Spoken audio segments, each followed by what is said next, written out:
ബുദ്ധിമുട്ടി സാർ തിരിച്ചൊന്നും പ്രതീക്ഷിക്കാതെ നമുക്ക് ചില ആളുകൾ ഗിഫ്റ്റുകൾ തരും. അതിന് നല്ല മൂല്യം നമ്മൾ കൊടുക്കണം വേണ്ടേ?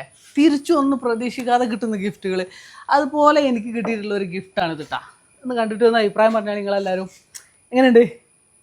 എന്താണെന്ന് വെച്ചിട്ടുണ്ടെങ്കിൽ ഈ ഒരു സാധനമാണ് നമ്മളെ ടീഷർട്ടുമ്പിലൊക്കെ ഉണ്ട് നമ്മളെ ചാനലിൻ്റെ എംബ്ലം, നമ്മളെ ലോഗോ ക്രൈസി വോൾപ്പ്.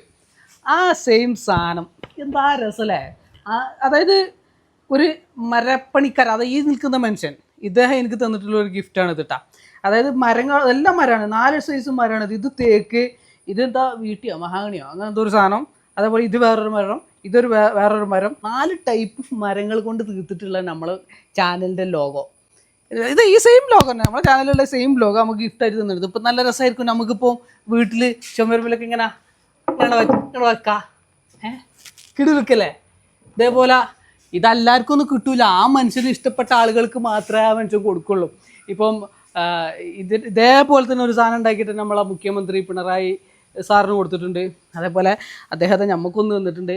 അതേപോലെ അദ്ദേഹത്തിന് ഇഷ്ടപ്പെട്ട നമ്മളൊരു ഫോളോവറാണ്, നമ്മളൊരു ഫോളോവർ നമുക്ക് തന്നൊരു ഗിഫ്റ്റാണിത്. അടിപൊളിയല്ലേ? ഇദ്ദേഹത്തിൻ്റെ ജോലി തന്നെ ഇതാണ്, ഇങ്ങനെ മരം കൊണ്ട് ഓരോ കരവിരുതുകൾ ഉണ്ടാക്കുക, ഓരോ ആളുകൾക്ക് കൊടുക്കുക, അതിൽ സന്തോഷം കണ്ടെത്തുക. അങ്ങനത്തെ ഒരു ജോലിയുള്ള ഒരാളാണ്. ഇനി നമ്മളെ വീട്ടിൽ ചുമരുമ്പിൽ ഇത് ഹാങ് ചെയ്ത് വെക്കണം. Thank you.